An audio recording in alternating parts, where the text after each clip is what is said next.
Hello guys, my name is Johnny and I'm an American who lives in Ukraine, and it's been over 2 years and I need to come out with something that I think a lot of my friends and people who support Ukraine are going to be very upset about. But I prefer Russian, and I always have. When I first started visiting Ukraine in 2016 and when I first moved to Ukraine in 2020, I always preferred the Russian-speaking areas of Ukraine.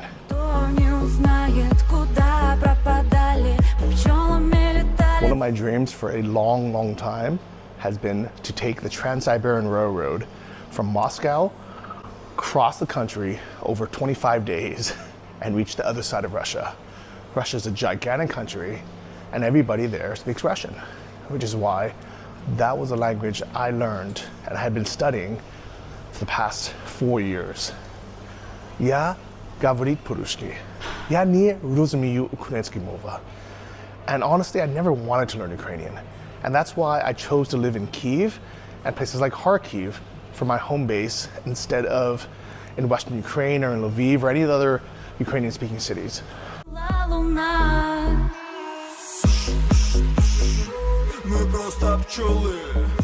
When it came time for me to choose where I was going to buy property, it wasn't a coincidence that I bought an apartment in Kharkiv and in Kyiv, which are both predominantly Russian-speaking cities. And I know now in 2024, a lot of people will argue that no, Kyiv was, Ukrainian-speaking for a long time, or it was half-half. But let's be honest, prior to February 24th, 2022, when Russia started their full-scale invasion of Ukraine, or their special military operation, people spoke Russian in Kyiv. And we listened to Russian music, we liked Russian culture, we liked Russian food, we liked a lot of the Ruskified things. And there's nothing wrong with that. There was nothing wrong with that. Let's get into that a little bit more later. All right, yes, there was always a certain group of people who always wanted Ukrainian to be the official language, who didn't like it when you spoke Russian. But that was a very, very, very small minority. And I'll guarantee you, out of the hundreds, if not thousands of people that I met, that I came across, we just spoke Russian. And it was not only, tolerated, it was the normal thing to do. And as an American, as a foreigner who they couldn't communicate with otherwise, they would actually compliment, be very happy that I spoke Russian. I remember the phrase, молодец, ты говоришь наш язык, you can speak our language. And it was a nice feeling, and it was encouragement to learn the language. And if you're wondering why I chose the most gaudy place possible to film this video, is because it was quite fitting. Prior to 2 years ago, and maybe even a little bit now, I like this gaudy crap. I'm gonna admit, the reason why I preferred Russian music over Ukrainian music is because I like artists like Morgan Stern, right? They rap about really simple things that's catchy, is a catchy beat, Cristal and Moet.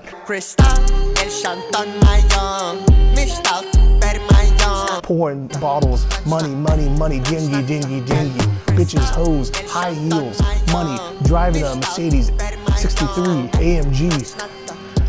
It was this mafia kind of gangster stuff that guys dream about.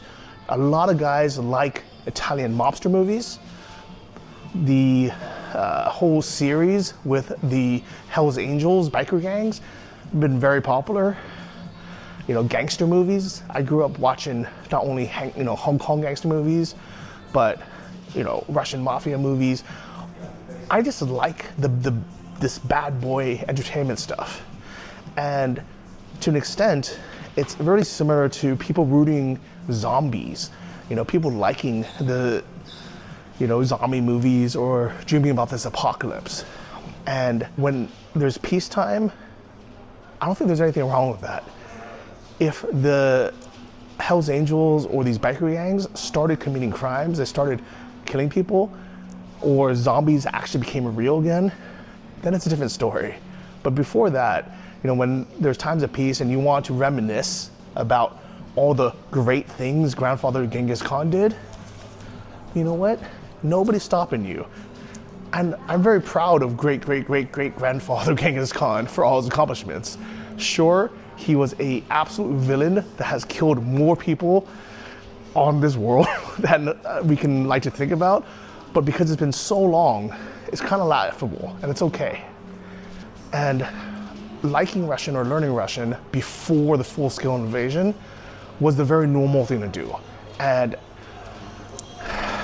things changed, everything changed. So the reason why I'm making this video today is because Elon Musk put out this tweet. Elon wrote, "Russia will keep making territorial gains in mostly Russian-speaking areas until they reach mostly Ukrainian-speaking areas, at which point local opposition will make further gains extremely difficult." So what does that actually mean? So first off, we look at a map of Ukraine. Yes, the eastern side of Ukraine, starting from kind of the middle, definitely Kyiv, anything east of it, Kharkiv, Kryvyi Rih, down to Odessa, and the whole Donbass area, which includes Donetsk. This has been a primarily, or almost all, Russian-speaking area. So what does that mean? That means that people listened to Russian music, people watched Russian movies, people liked Russian films, and a lot of people liked the Russian culture. Делают человеком года. Алишер открывает заведение. And hello, how you doing? Oh, good. Oh, we met. Yeah, yeah, yeah. The Swedish. No, I'm across the street. My friends stay here. Yeah. Oh, great. Okay, Yeah, nice to see you again. So here lies the biggest misconception, and even after 2 years, people still believe in this, and this is why I'm making the video today. Elon and a lot of people, they believe that just because an area is Russian speaking, that they are welcoming the Russian advance, that they want to be part of Russia. And that's why Russia came to liberate them, and Russia will, go through and be able to, basically, capture these areas.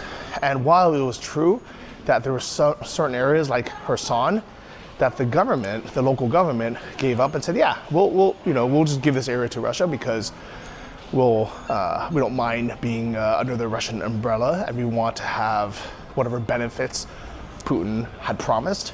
But as you can see from the full-scale invasion, the vast majority of the actual people, maybe not the few officials that were in charge, the oligarchs or the government officials who were going to get a lot of money from this, but the people were like, no.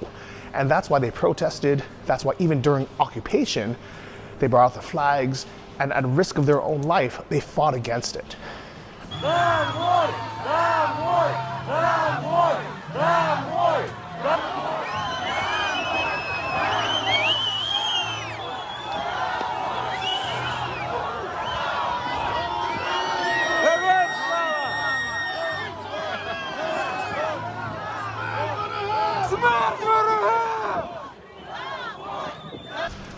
I'm saying this not just as a person who has lived in Ukraine, but also I have so many Russian-speaking friends. Literally 99% of my friends in Ukraine and all the people that I interacted with on a daily basis, they were all Russian-speaking.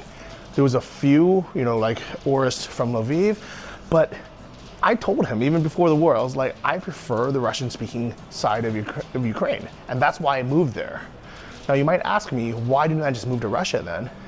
And to be honest, I liked the future outlook of Ukraine. I liked that it was the perfect blend and balance of having all the good parts and the future of being part of Europe, while keeping a lot of the fun elements of being part of Russia. Yes, Russia has a lot of interesting cultural parts of it, and to be honest, a lot of it I liked, not really for a cultural reasons. I like the gangster shit. I like Morgan Stern. I like the high heels and the big lips, and it's not someone who I'd want to marry. It's not, music that I'd want my kids to listen to, but it was fun, right? It's kind of like the difference between the girl you'd want to meet on a weekend in Vegas versus the girl you want to marry. And to be completely honest, the Ukrainian girls are usually a lot more homely. They're more like intelligent and like more conservative, versus the further east you got, like the hotter the girl got, the shorter the skirts, the higher the high heels, the more makeup, the more lip injections, the bigger the eyelashes.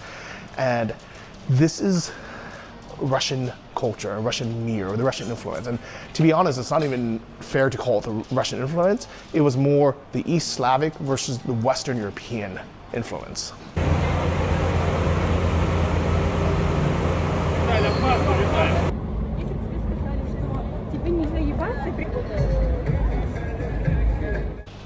And with all that being said, my point is very simple. You can like Russian language, you could prefer Russian music, Russian culture, Russian movies, but not want to be part of Russia.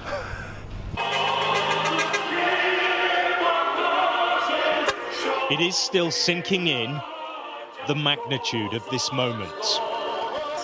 As soldiers move through these scenes of celebration, they're given a hero's welcome. Liberation feels good, and they are holding on to it tight. Hugely emotional scenes here in the centre of Kherson. The military are driving through, they're playing the national anthem, and people are just running out, tears in their eyes, to express their gratitude for liberating the city, for coming in here and bringing it back under Ukrainian control. And this is such a simple concept that so many people don't seem to understand. And even if there was a percentage of people who wanted to be part of Russia, you can't just be invaded. That's not the way the free world works. I am sure there are some people in French-speaking Canada that would prefer to be part of France. Oh, welcome to French Canada. We have everything a heart could desire. But if France ever declared war, came and just destroyed, Vancouver, destroyed homes, killed people, moved in their troops, especially after lying for months and months and saying, no, we're just doing training exercise, we would never do that, these are our brothers. Imagine if France did that and just destroyed Vancouver, destroyed Toronto on their way to Quebec to create a land bridge. And they said, we're here to liberate our French speakers. Nobody would tolerate that. Another example that comes very, very dear to me, very close to me, is Taiwan. By the time this video comes out, I will be in Taiwan with my parents, with my family. And my mom, her first language was Taiwanese. And I don't speak Taiwanese. I speak Mandarin, I speak Chinese, what everyone knows is Chinese. Why? Because 1 billion people speak Chinese, and a very, very small amount of people in the world speak Taiwanese. And I purposely have chosen not to learn Taiwanese because in my mind, it's a little bit non-useful. To me, and to anybody who asks in Taiwan, that has nothing to do with whether they want to be invaded by China or not. China's People's Liberation Army will intensify its troops training and enhance its combat readiness as they're determined to fight against any movement of Taiwan's independence. The United States should abide by the One China principle and the stipulations of the 3 China-US joint communiques, stop any form of official contact. Taiwan is a key issue plaguing ties between Beijing and Western capitals. Beijing, under the One China policy, sees Taiwan as its territory and vows to eventually unify the island with the mainland. China, it's never renounced using force to seize control of the island either. If we're going to be honest, there's probably a significant amount of people, maybe thousands of people in Taiwan that would rather be part of China or rather live under the China government umbrella. Maybe they like the culture, they're better. Maybe they like the potential opportunities, they're better. Maybe they like the lack of regulations, they're better. Whatever it is, maybe it's better for their business. Guess what those people do? They just move to China. And exact same situation in Ukraine. I'm sure there were, hundreds of, if not thousands of people who were living on the, Far East that were like, you know what? Нет, я не люблю президент Зеленский, я не люблю, Киев, я не люблю украинский мов, я люблю Putin, самый лучший. Guess what? Those people could have just moved to Russia. It was really easy. From Kharkiv to Belgrade is less than 60 miles apart. That's like an hour and a half to drive. That's probably a $5 bus ride. And I know this because when I was living in Kharkiv and I bought myself an apartment, I needed to search for the closest IKEA. And it wasn't in Kyiv, it was in Belgrade. If somebody wanted to, they could have sold their house or got rid of their apartment in Kharkiv or in Donetsk or really in any of these areas in Mariupol and said, you know what? I don't like the way this government is going in the future. I don't like these little rules or regulations. I don't like, the culture, how the culture is going. I don't like that we're going more pro-West. I want to move. And guess what? They could have moved really, really simply, and a lot more simply than what they have had to go through now. And let's say from Russia's point of view, let's say Russia really cared about the Russian-speaking people that are living in Ukraine. Let's say they cared so much that they decided to start this war because they needed to save them after 8 years of, of so-called oppression. Wouldn't it have been a lot cheaper for Russia just to say, you know what? Come move to Russia. We have plenty of land. We have plenty of empty buildings. We'll buy your place off you. We'll give you money. We'll give you some kind of priority. It's estimated the Kremlin spent $167 billion on its special military operations so far. Next year, the Kremlin plans to increase it again, tripling defence spending from pre-invasion levels. A third of Russia's entire national budget expenditure will go on its military. That could amount to more than 6% of GDP. Meanwhile, the budget for healthcare and education is effectively being frozen. Do you know why Putin never offered that? Do you know why Russia never did that? And it's because they never gave a crap about Russian speakers in Ukraine anyways. It's such a simple thing when you think about it. All the houses, 99.9% of the houses and homes that were destroyed in Ukraine during Russia's full-scale invasion during these last couple of years have been Russian-speaking homes. Have that sink in for a minute. If Russia really wanted to punish what they call the Ukrainian Nazis, the Ukrainian speakers, wouldn't they have destroyed people's homes in Lviv or in the West where they actually do speak Ukrainian? It doesn't make any sense to me or anyone else. This is exactly why it pisses me off so much when people who are supposedly as intelligent as Elon Musk keep writing and sharing this Russian propaganda. Honestly, before the war, I trusted what Putin had to say because I had no reason not to. And yes, Putin and Russia have lied in the past. They've started lots of wars. But you know what? Every country in the world has historically, whether it's the UK or the USA or or definitely Russia, right? And Mongolia, China, we've all had our share. But in 2022, when the world can and should be a civilized place and there's no reason to start a new conflict, Russia lied and did it. And the fact that people that you may know, personally, people that are on your timeline, whether it's on Elon's propaganda channel, Twitter, now named X, that he bought literally just so he can have influence in politics, or wherever else you watch this, there's so much just Kremlin-sponsored propaganda that people still regurgitate. And the problem is, it only takes 2 seconds for them to write a piece of disinformation, but it takes a 40-minute video like this to debunk it. And guess who's going to win in the long run doing that? If people are stupid enough just to read a headline or say, oh, well, what about this? What about this little piece of doubt? And guess what? That's all Russia wants. That's all they need, is for you to have that little piece of doubt and say, oh, well, maybe they're onto something here. I don't have all the information. Well, guess what? As someone who's lived there and has spoken to so many people who are from these regions, I literally have friends who have moved from Donetsk during the 2014 to 2018 period where, supposedly, Russia was there saving them. I've had friends from Mariupol. I had a family living in my home when they were refugees and they had to leave because their home got destroyed. These are the people I trust, not some random person on Twitter or on Reddit who is spewing bullshit, not someone like Tucker Carlson who has a political agenda, and Elon Musk as well, unfortunately. He used to be a hero of mine. I loved so many things that he did with SpaceX, with Tesla, and Solar City, but he's sold out. Whether it's for politics or power or money, he's sold out.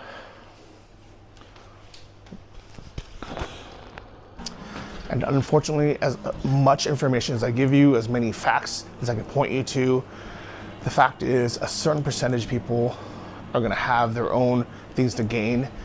And, I'll be honest, I have something to gain. I love Ukraine. I want to be able to go back, live there in peace. I want my friends who live there to live in peace. I have my home there.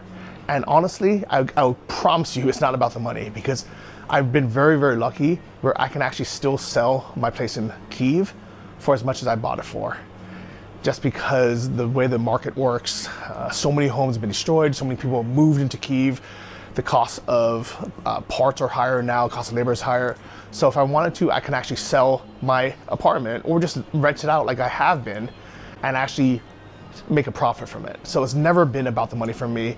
And if you think that I would let $200,000 dictate what's right and wrong in the world, you are a petty person. Because to me, even though that is a significant amount of money, that's not nearly everything I have. Before the war, I was literally a millionaire, and one day, very soon, I will be again. So it's one of those things where it's not about the money. I can promise you that. So to wrap up this video where it started, 2 years ago, before Russia's full-scale invasion, people were happy to speak Russian in Ukraine. But now, because of you, of Vladimir Putin, and everybody who supports him or has stayed silent and not stopped this war, but people like me and millions of others, all the Russian-speaking Ukrainians, are never gonna 100% feel comfortable speaking Russian in Ukraine anymore. Even though, and I'm definitely never gonna hear from a Ukrainian, oh, молодец, ты говоришь наш язык. That's never gonna happen again, because now, because of you and your actions and your invasion, Russian language is dead in Ukraine. It's dying. So you're the one who killed it. Your war is the thing that killed the Russian language. And now it's not cool to listen to Morgenstern. It's not cool to like Russian culture anymore. And it never will be again. And maybe this is good for the long run. Maybe it was time to grow up and stop liking this childish crap. But because of this war, because of Russia's invasion, millions of Ukrainian children, including myself as a big child, we are being forced to grow up too soon and under conditions we don't want. So, nie spasiba, Vladimir Vladimirovich Putin. Tihulo, Putin hulo, nie diakuyo. And for anyone who's wondering why it's so much harder to learn Ukrainian than it is to learn Russian, I'll give you a very, very easy hint. When you speak Russian, first off, there's so many movies, there's so many music, there's so much content out there to learn from. And I've also realized that when you want to speak Russian, you can just mumble and slur your words, and everybody understands you. You know, you can literally say like, Dobry mnie zawodzony, ja chcę pojeść tą budowę piwa, ja chcę wypić piwa. And everybody understand you, and everybody like, oh wow, molodets, Russian's pretty good. In Ukrainian, it's a lot more sophisticated language. Some would call it Slovenia Mova, like the bird's language, because it sounds like you're singing, and it sounds like a bird singing. It is more beautiful in a lot of senses.